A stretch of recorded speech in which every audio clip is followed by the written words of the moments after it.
What is and always will be my greatest creation is you. Tentacles! Tentacles! Tentacles! Tentacles!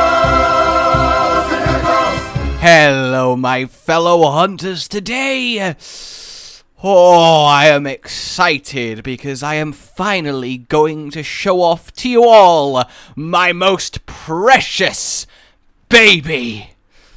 No, not you. Go away, go away. I then have been painstakingly, lovingly crafting my own monster.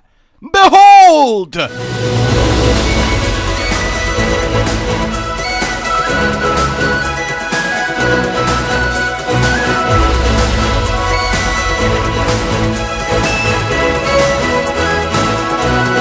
I call it the Oclacerta. Look, the name might need work. It's a combination of octopus and lizard in Latin. The name's not important, but what is important is the journey we're going to go on today, exploring the facets of my new life. So the goal here then was threefold. Number one, put tentacles on a lizard. Number two, try and achieve something unique even when put against the enormous roster of monsters across the series, which I think it kind of does. Then number three is to use the base of an octopus, as I think they are fascinating, wonderful critters. Unbelievably intelligent cephalopods, problem-solving, body-squishing, weapon-wielding, cunning little blighters that have so much going for them. Just glorious biology. And then mixing that, well, with the aforementioned lizard, because I love me some classic lizard. I mean, I own more lizards than any one man really should. Cephalopods then are quite underrepresented in Monster Hunter as a whole. Only Nakakos and Yamasukami holding that mantle, but they're both kinda, let's say, not very grounded designs, especially the literal flying one. Let's get to the good stuff. Talk about the specifics of my little critter. So you sit back, buckle in, let's begin. My raps are so bad, make you wanna go and die. But my monster's so good, give you pleasure like hentai. Alright, so its head then adorned with two tentacles, which function how you might imagine. They grab stuff, as well as doubling up as an intimidation factor, performing a dance, a movement, enlarging his frame, his silhouette, and warding off would-be aggressors.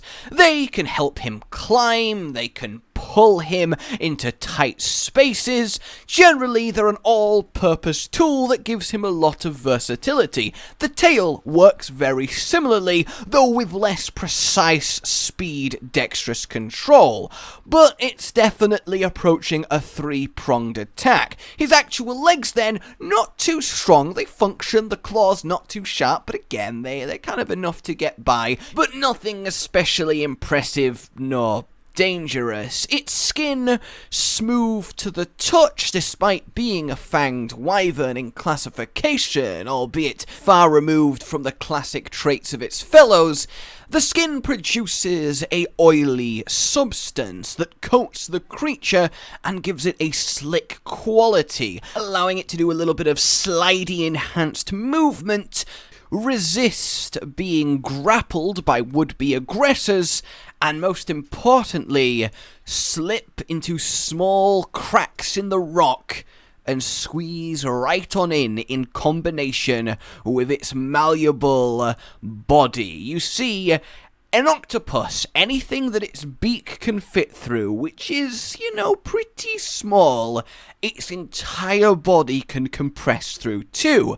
And I want to have that trait represented here. Not as extreme, because I feel like if this thing suddenly, through a tiny gap in a wall you were fighting near, you'd be like, that's a bit extreme, but it certainly can get through spaces you perhaps would not expect it to based on its size. And size-wise, it would be kind of close to Odogaron, maybe a tad larger. Definitely a competitor for the top of its respective food chain, which would indeed be the Coral Highlands, a gorgeous zone, and I feel like it is lacking a certain extra something, which, in my opinion, my monster would solve, but then again, I might be a bit biased. So its base moveset then, before we do get fancy, is that of a speedy, elegant dancer of an attacker. So essentially we get another high tempo, high reaction time test fight that needs you to respond to various cues quickly, using the tentacles to grab hold of nearby surfaces in combination with the slippery body to propel off them and come barreling at you at high speeds, then swerving round for another assault, whipping you with the various appendages, the occasional claw that's kinda weak, biting at you with its sharp beak, and generally trying to consistently get into your blind spot and attack you while you're vulnerable. But all in all, at a base level, for its position as a top predator, and indeed its size, it would come across as kind of just, well, weak and anticlimactic at the base level. Well, that's because I favour a kind of intelligent trickster monster. So Oclacerta here has quite the few little tricks up its sleeve. From a basic kind of pick up rock with tentacle throw it to get a little bit of range fun, from some high pressure water beams out of its beak, but the main hook for this encounter then begins when it enrages. And when it does so, its frills glow. Its body gets this eerie luminescence, and it looks like a beacon of terror. And then the fun really begins. See, while enraged, it will attempt to do one of its most signature attacks, which is to say, it will suddenly put on a burst of speed unlike anything else, rush past you, and attempt to get out of the line of sight of every hunter there. If you are locked on, it will forcibly de-lock you. And then what will happen is you turn around and it's gone. But has it gone? You've still got combat music, and you're still... the game thinks you're in a fight. What's happening?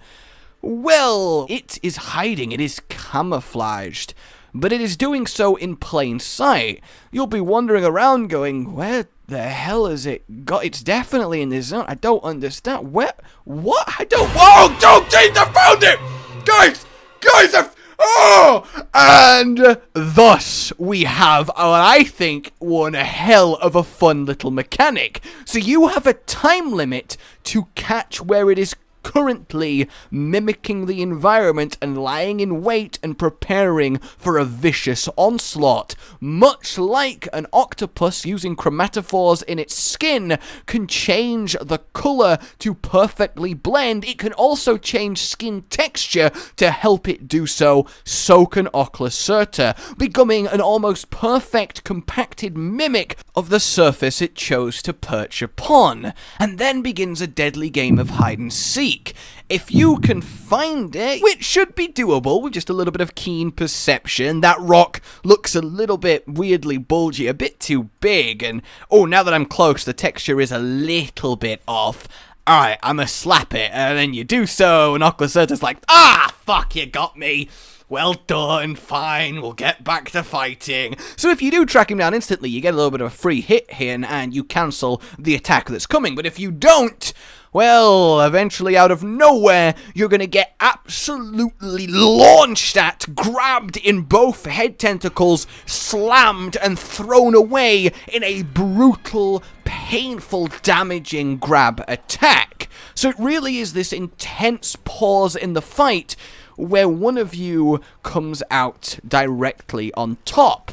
And that happens a couple times while he's enraged, but when he reaches the end of his enrage, well then he borrows from cuttlefish that use their colour-changing properties to rapidly flash in a mesmerising, quite literally display that hypnotises prey into just sitting there and accepting death, to, well, attempt to do the same to the hunter, going through a rapid series of colour changes that if you keep looking at, if you don't physically turn your hunter away from, not necessarily your camera, but your physical hunter look away, if you don't, when it reaches its climax of eclectic colour, you will be inflicted with the confusion debuff, a debuff that didn't make its way to world that essentially reverses your movement control. So if you try and go left, you'll go right, and you'll spend your time flailing around as the now calmed down and back to normal Oclacerta comes and has a little bit of a slap and a bite. So that would be the flow of the fight, kind of dealable but still pretty quick physical attacks with some trickery and range, and then the Enrage combat where he actually employs this lovely colour-changing combat that I think would leave a lasting impression and a genuinely unique Monster Hunter experience. So, how would he actually operate within, well, the Coral Highlands where he lives? Well, his body compacts, right? It's malleable, as we said. He can fit into smaller areas than you'd expect, which, by the way, makes him resistant to blunt attacks, but his beak is weak to them as it is quite brittle, and it's the reverse for bladed weaponry.